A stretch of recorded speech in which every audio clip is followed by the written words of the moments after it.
Gatecity.bank online banking login. Welcome to our guide on how to log into your Gatecity.bank online banking account.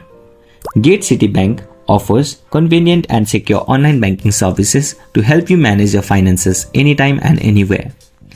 In this tutorial, we'll show you how to access your account so you can check your balances, transfer funds, pay bills, and many more. Open your web browser on your device. In the search bar, type Gatecity.bank online and press enter. Tap on the official login to online banking link provided by Gatecity.bank. Once on the login page, enter your username and password in the designated fields. If you forgot your password or username, you can click on the forgot password or forgot username link for assistance.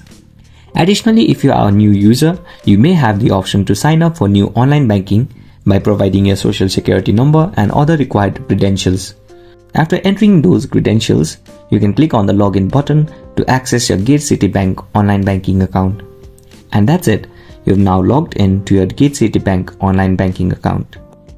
If you find this video helpful, please make sure to like and subscribe to our channel.